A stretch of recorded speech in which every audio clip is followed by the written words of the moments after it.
So the 97th Academy Awards aired this past Sunday. It was hosted by Conan O'Brien. It aired on ABC and Hulu.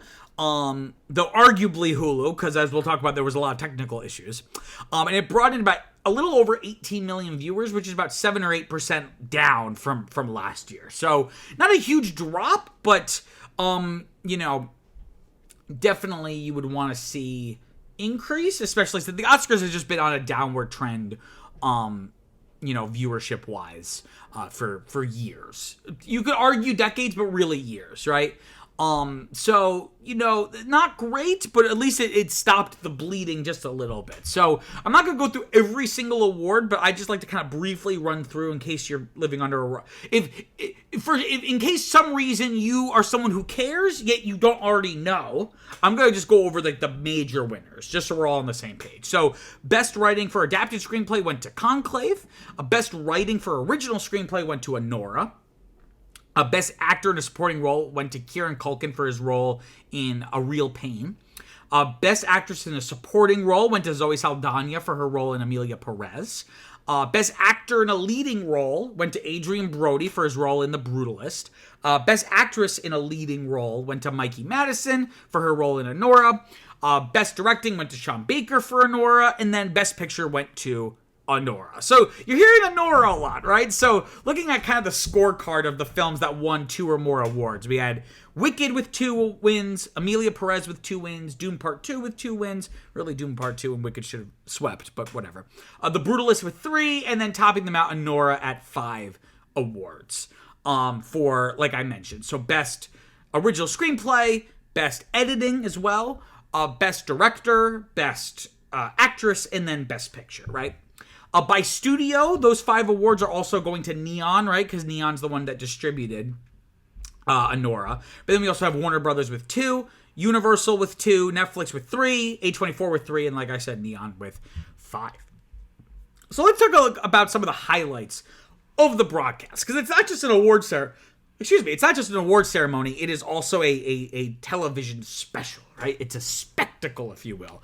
A night to celebrate movie making. So first off, I really want to just give Conan O'Brien his flowers. He was fantastic. I did a video about him hosting the Oscars back when it was first announced, and I said, and I'm not like a huge Conan fan in the sense that I've never really watched his show. Like, I'll see clips, but whenever I see anything from this guy, it's always just so nutritious. And what I mean by nutritious is when I talk about like content being nutritious, it's like I feel like I'm getting the nutrients I'm looking for, or the nutrients that it should be giving me, right? So something being nutritious doesn't mean that it's super thematic and heavy or whatever. It just means that for what it's trying to be, it doesn't feel like junk food, right? His brand of comedy and his insights and perspectives on things is always just like a little bit more, is like on another dimension than like maybe some of his peers, right? So I was really excited to see him do this, and I think he not only pulled it off, but I think he exceeded my expectations. He was able to balance, really cutting, incisive comedy and maybe, jokes that induce some groans from the audience, kind of like, oh, I can't believe he just said that. But he was able to balance that with a obvious and apparent sincere respect for the art form in the medium, right? And again, he's just a truly one-of-a-kind comedic talent. And some of his bits were hysterical, makes sound like this was hysterical. But I mean, it got me to laugh, and it got the room. I had an Oscar party with, a bunch of our friends came over, and he had us laughing a lot. Just a few notable ones. He made a joke like, fun fact, Anora. Mikey Madison in Anora says the F word like 400 and something times or whatever. That's 3 more times than Carla Sofia Gason's publicist. And everyone went, oh! And then like it literally cut to Carla in the audience, which was interesting. He also about halfway through came up on stage and went, well, we're at the halfway mark, which means it's time for Kendrick Lamar to come out and call Drake a pedophile. And he said that. And everyone went, oh! And he went like, it's okay, I'm lawyered up. Like, so like kind of like that kind of stuff. And then he also at one point came, because they honored the firefighters in California who fought the wildfires recently. had them come out, and because this is his genius, because he's able to take something that theoretically you can't joke about and find a way to do it where like even the most like pearl clutchy people have to go like, okay, that was kind of funny. So he like had really offensive's the wrong word, but like very controversial jokes. He had them say it, like the firefighters, and he was like, and you all have to laugh because they're heroes. And one of them was like, the fire chief of LA or whatever it was like, you know, our hearts go out to everyone, all the you know, the filmmakers who lost their homes. And of course I'm talking about the producers of Joker 2. Right? So like things like that. And you know, got groans, but I think everyone, you know, was game for it. So he was just really, really great. Some really good performances this year. So there were no best original song performances showcased like you usually have. The broadcast opened up with Cynthia Erivo and Ariana Grande, because I think the Academy was like, shit, we have to get them to perform, even though, you know, obviously none of the songs in that movie are nominated because they're not original songs. It's just based off of a musical.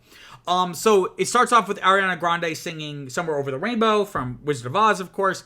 Then Cynthia Erivo goes into a song from The Wiz. I'm sorry, I can't name drop the song because I don't really know The Wiz all that well. All I know is he's on down the road, which showed up later. And then the two of them joined together to sing like the last half of Defying Gravity. And you know, both Erivo and Grande are powerhouses. But Cynthia just brought the house down right at the start. Like it really just shows you how bad we've had it when it comes to movie musicals, because you know, she's not just great in the movie, like she is gonna raise the roof, as the kids would say. And again, it's a shame that the film, and particularly her performance, were so quickly forgotten. I really thought that Wicked would be the one to sweep this award season, and that obviously did not come to pass. The broadcast also included a James Bond tribute. You know, it was very well done, but it was just very random. Supposedly, it was done to reflect the honorary Oscars that were given to the producers of the Bond franchise, Barbara Broccoli and Michael G. Wilson. The honorary Oscars that were given to them at the Governor's Awards earlier this spring. But they did not make that clear, or maybe they did, and the people at my part, we were just talking, not paying attention. Margaret Qualley was in it and got to dance. You know, she is a dancer. She wasn't nominated for her role in The Substance, so it was nice to have her do a little something, I suppose. And then there were musical performances that, you know, of different artists singing famous Bond songs. You had Lisa, right, the K-pop sensation. You had Doja Cat, and you had Ray, who I've never heard of before this. And all the young people at the party were like, "Oh, that's Ray," and I was like, "Nah, I don't know. I'm too old." I mentioned earlier that they did perform "Ease on Down the Road" from The Wiz as a tribute to Quincy Jones, you know, who had passed away earlier this year. Queen Latifah, of all people, came out and did this song. One of the stranger bits was the in memoriam section, which is always, you know, a thankless task, right? Because the people will always get left out, which of course happened this year. Michelle Trachtenberg, Tony Todd, Olivia Hussey, all these people, you know, famous people, or at least recognizable people, were excluded, right? But then they for the music, you know, I remember one year it was Lady Gaga singing Over the Rainbow, and it was like really touching. This year they had a choir sing Mozart's Requiem. You know, Lacrimosa. It made it feel really ominous. And I saw a tweet that was like, this is the kind of music you would perform if you're trying to resurrect these people. Like, it just felt really weird, and I think everyone was kind of weirded out. But like, I mean, Mozart's Requiem is a great piece of music. It just felt like a weird mismatch. But then one of the most annoying things about this was Hulu, which is how we watched it. Because every year, because I don't have cable, every year I gotta download the ABC app on my Fire TV and sign in using my parents' Cox cable and sign in with their thing so I'm able to access it. And that usually sucks too. Like, there'll always be glitches. And I remember last year, it literally, like, the broadcast, like, just went down for, like, 10 minutes. Or at least the Fire app version of it, right? So this year when they announced that it was going to also simulcast on Hulu, the way that the Super Bowl was both on Fox Sports and Tubi, I was like, okay, this is great. right? This solves all my problems. But no, it had a bunch of glitches, right? So people reported problems right at the start. I didn't have any problems, though. It did go from the red carpet to like ABC's 2020 or whatever it is. So maybe we're just like on the wrong channel, but I don't think so. But people reported having problems right at the start with either frozen and or pixelated images. But mostly it was fine until near the very end. So we're getting right to the, down to the wire. And they're announced and they're going through all the nominees for Best Actress. And they did the first one. I forget who it was. And then they get to the second one. And it was Carla Sofia Gasons. And they're showing a clip from Amelia Perez. And the TV just goes black. And then a thing comes up and says, "Thank you for watching this program." And everyone was like, whoa, what? So it was only fitting it was Carla's clip. She's like this bad luck omen for the Oscars. Apparently there was some scheduling issue where it was like scheduled to just automatically stop. Like if I'm just a schlub and I do this live stream every Tuesday and I've done it every week, almost every week for over a year. And someone's getting paid like 6 figures to do this broadcast and handle like the live streaming on Hulu. I look, workers' rights, but also I really hope someone gets fired. Because like, how do you fuck that up? Like I just don't understand. And I got a quote here from Houston Coley, someone on X, who posted, quote, "Sean Baker gives a speech about why movie theaters are better than streaming services, and then Hulu goes down right before Best Picture is announced. Case in point," end quote. And yeah, like we had to pull up the show on someone's phone. So like I basically just listened to like the last 10 minutes of the broadcast. So that was really annoying. And again, it's like not the end of the world, but like I'm struggling financially and I do this show for fun and someone's getting paid 6 figures and they just had like a timer. Like come on. All right, so that's enough of my bitching and moaning. So let's talk about some highlights of the awards themselves, right? Again, I mentioned most of these already, but there's a couple other wins here that I just wanted to highlight. Paul Tazewell won for Best Costume Design for Wicked, which was exciting because he was, as he made very clear in his speech, he's the first black man to win in this category. So that's kind of cool. The animated film Flow won Best Animated Feature, which is really cool because it was a very small movie, small budget. It was basically just made in Blender, right? Which, like basically, if you would need the skills, but like a normal person could make this movie, right? They didn't have access to any special resources or anything. And they're really, taking Disney's lunch money in a sense. I think I read somewhere that this is like the 3rd year in a row that Disney, whether it's through their own label or Pixar, it's like the 3rd year in a row that they have not won this award. Which is fine because you think of Disney as like the like it is American animation, right? Or just an animation for most people in general. No Other Land won Best Documentary Feature. This was a documentary highlighting the struggle of the Palestinians, right?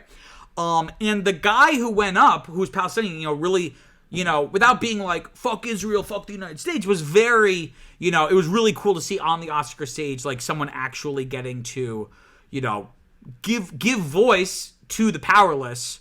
And, that would imply that he is giving it, like he is part of this group, right?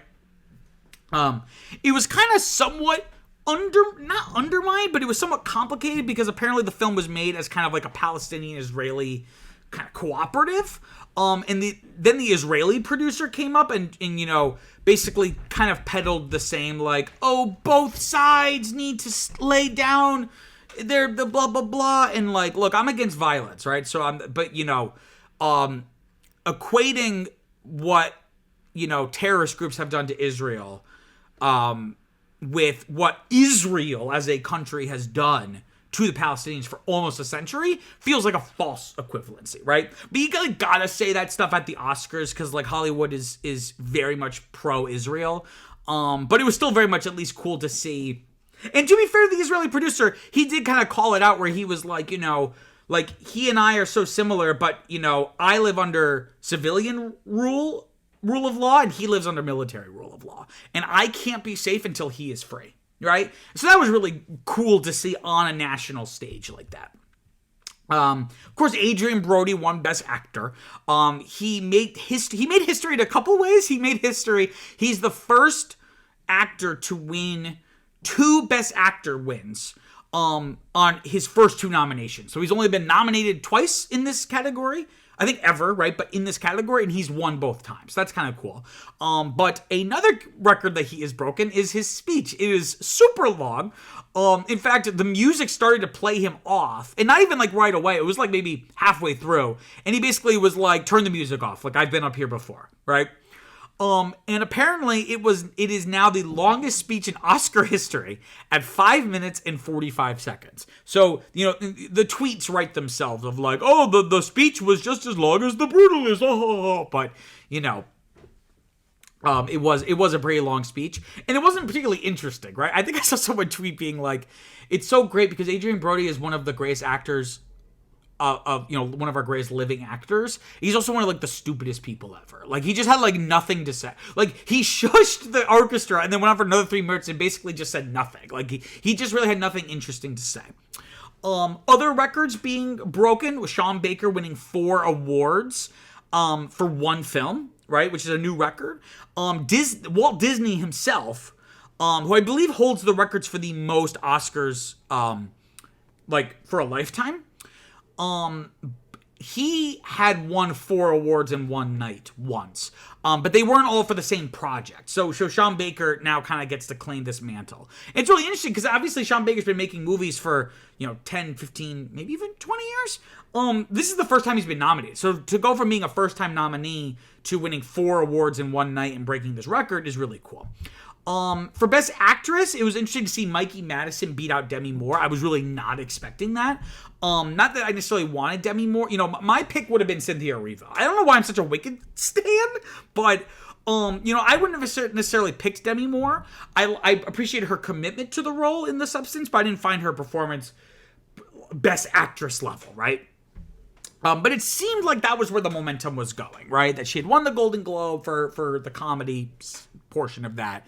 She was winning other awards. It seemed like Hollywood wanted... Because oftentimes the Oscars are less about awarding the best in the category, more about like sending a message, right? So that's why sometimes you'll give people Oscars for a work that isn't necessarily all that great, but it's kind of to award them for their entire career. Where they maybe should have gotten Oscars. So think like Martin Scorsese with The Departed, Leonardo DiCaprio with The Revenant, things like that, right? So it seemed like, okay, maybe the Academy's going to do this to award the idea of older women, like the themes and messaging of The Substance.